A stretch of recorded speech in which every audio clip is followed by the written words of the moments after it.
O Estrangeiro, de Albert Camus.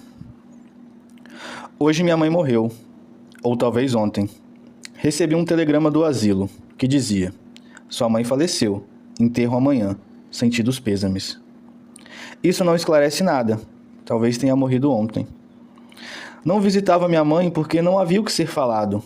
Ficávamos em silêncio e porque a visita me tirava o domingo, sem contar o esforço para ir até o ônibus, pagar as passagens, fazer 2 horas de viagem, enfim. O personagem chega atrasado no enterro. O caixão já estava fechado. Sugeriram a ele abrir o caixão. Ele disse que não precisava.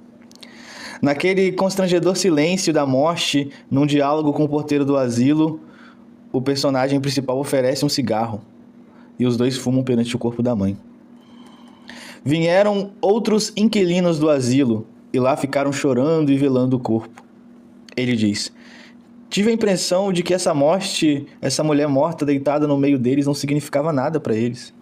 Ao saírem, e para grande espanto meu, vieram todos apertar a minha mão, como se nessa noite, em que não trocamos uma só palavra, tivéssemos aumentado nossa intimidade. Corta para amanhã. No cortejo do enterro, foi mais uma vez dada a chance de abrir o caixão. Ele disse que não. O personagem principal descreve o enterro, o padre, o coveiro, as pessoas envolvidas, mas sempre com um leve distanciamento. Perguntaram a idade de sua mãe e ele não sabia. O caixão desce e o personagem volta para casa. Parte 2. Ele acorda de manhã e decide tomar um banho de mar. Acaba encontrando Marie Cardona, antiga colega de trabalho. Ajudei a subir na boia, ele diz, e neste movimento rocei os seus seios. Ele e Maria Cardona começam um flerte, e no auge desse flerte, convida a moça para ir no cinema à noite. Ela até nota que ele estava de luto e pergunta a respeito, e ele diz: mamãe morreu. Morreu ontem. E Maria aceita o convite.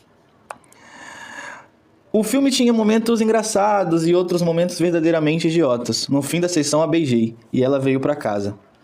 Quando ele acorda, a Marie já não está. Ele fala que odeia domingos e que não vai almoçar no restaurante hoje porque as pessoas fariam perguntas e ele não gosta de responder perguntas. Ao fim do domingo ele pensa: pensei que passara mais um domingo, que mamãe agora já estava enterrada, que eu vou retornar ao trabalho e que ao final nada mudou. Parte 3. O patrão foi amável, perguntou a idade de mamãe, respondi uns 60 anos. Nosso personagem descreve o dia, o almoço com o amigo Manuel, e na volta para casa esbarra com seu vizinho, velho Salomano, que só anda com cachorro sardento. Esbarrou com outro vizinho, chamado Raymond. Esse o pessoal diz que vive à custa de mulheres, que é um cafetão. Nosso personagem diz que não julga, que ambos visitam a casa um do outro e que Raymond até fala coisas interessantes. Raymond então convida o nosso personagem para jantar em sua casa.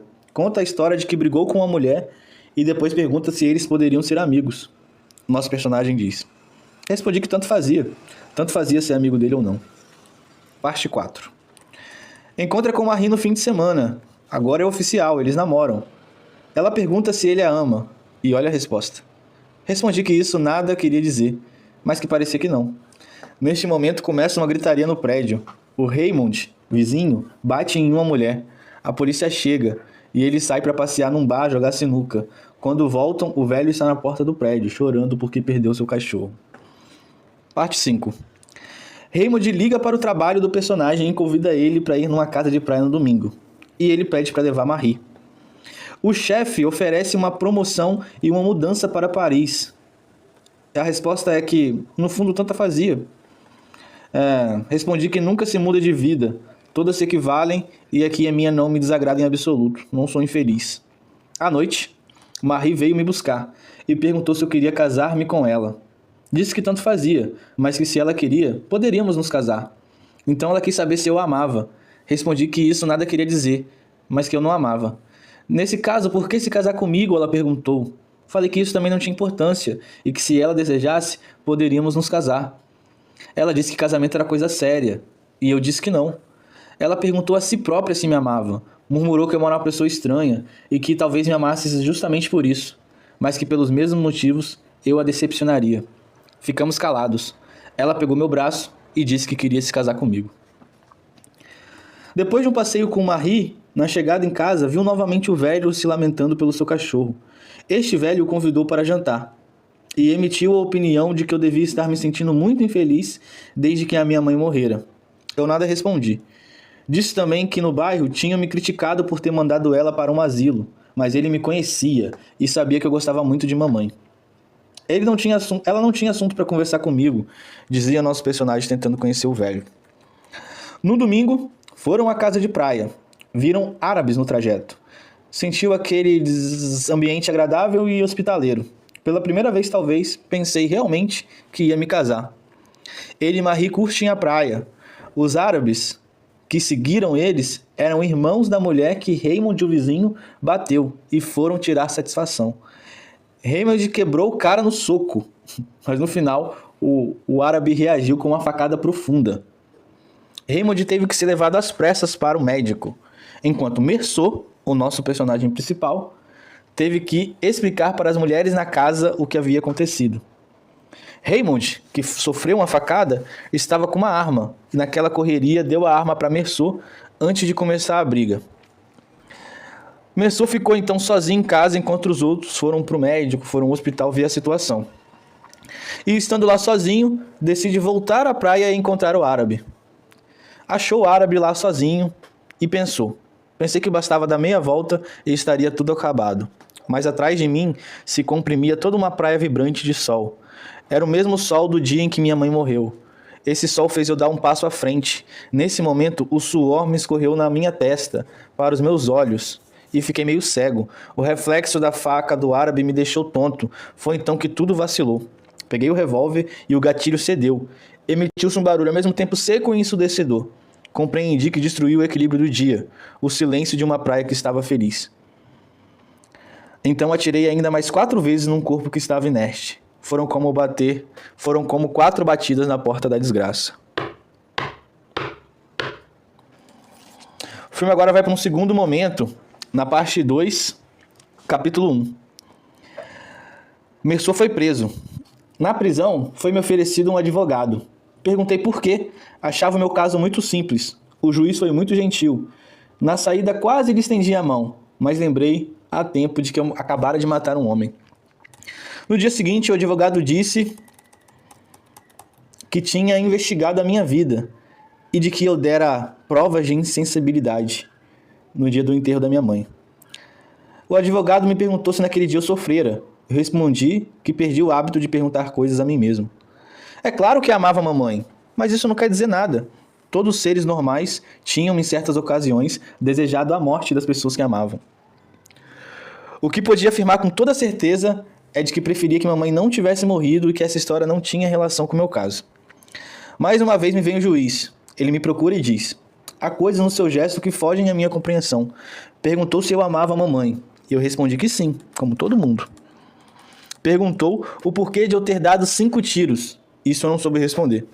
Disse que ele acreditava em Deus e que tinha convicção de que nenhum homem era tão culpado para Deus não perdoar, mas que para isso era necessário que o homem, pelo seu arrependimento, se transformasse em uma criança, cuja alma ainda está vazia e pronta para receber tudo. E o juiz continuou, tocando no que ele acredita ser um ponto obscuro da minha alma. O fato de eu ter esperado, ter tido um intervalo para dar um segundo tiro. Mas para mim esse fato não tinha nem tanta importância, disse o personagem. O juiz perguntou-me se acredito em Deus. Eu respondi que não. Ele ficou indignado. O senhor quer que a minha vida não tenha sentido? Mas na minha opinião, não tinha nada a ver com isso. O juiz diz: eu sou cristão, peço perdão pelos seus pecados a Jesus. Como pode não acreditar que ele sofreu por você? Não é verdade que você crê? Não é verdade que você não confia em Deus? Eu mais uma vez respondi que não. Nunca vi uma alma tão empederniда. Os criminosos sempre choram diante dessas minhas palavras. Eu ia responder que é porque eles são criminosos, mas na hora acabei pensando que eu era como eles. E por fim perguntou-me se eu estava arrependido do meu ato. Eu respondi que sentia um certo tédio.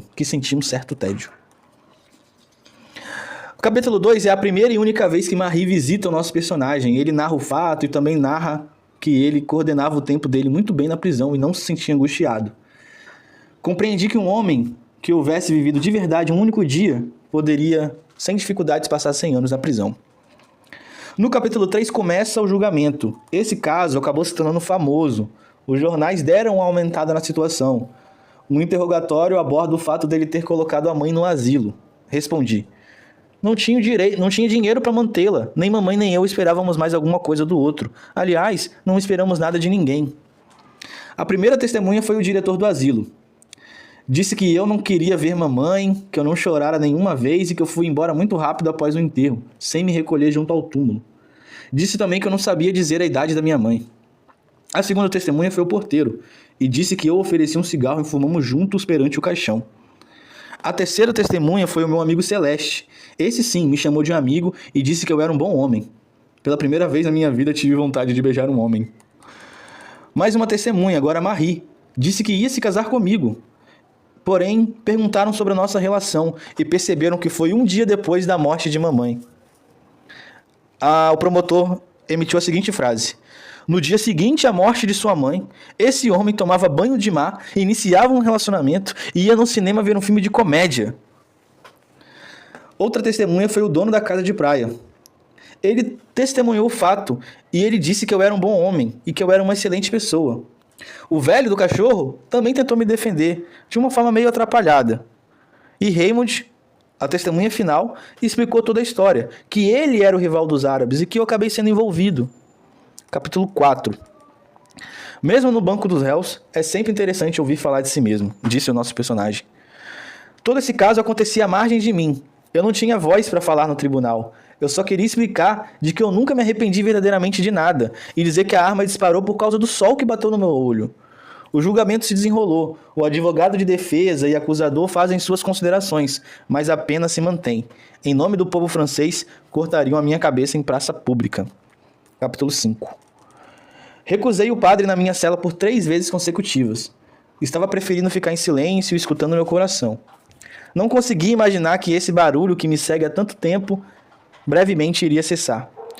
Mamãe costumava dizer que nunca se é completamente feliz. Em minhas reflexões, afirmava que todos sabem que a vida não vale a pena ser vivida. Tanto faz morrer aos 30 ou aos 60 anos. Mas teve um dia que deixei o padre entrar. Ele entrou e me perguntou: por que recusas as minhas visitas? Eu respondi que não acreditava em Deus. O padre disse que a justiça dos homens não era nada, mas que a justiça de Deus era tudo. Porém, eu respondi que a justiça dos homens me condenou à morte. O padre me ofereceu um abraço. Eu respondi que não. O padre me perguntou se eu acreditava numa outra vida. E eu respondi que só acreditava e só aceitaria uma outra vida na qual eu pudesse me lembrar desta vida. Ficou-se um silêncio na cela e um pouco antes do padre sair eu comecei a gritar. Nem sequer tinha mais certeza se eu estava vivo, já que eu vivia como um morto. Mas eu estava certo de mim mesmo, certo de minha vida e dessa morte que se aproximava. Agarrava-me, na verdade, à vida, como se agarrasse a mim mesmo. Finalmente consegui alcançar a extrema indiferença do mundo. Senti que tinha sido feliz e que, para me sentir menos só, desejava que houvesse gritos de muitos espectadores no dia da minha execução. Que eles me recebessem com gritos e gritos e gritos de ódio. E assim acaba O Estrangeiro, de Albert Camus.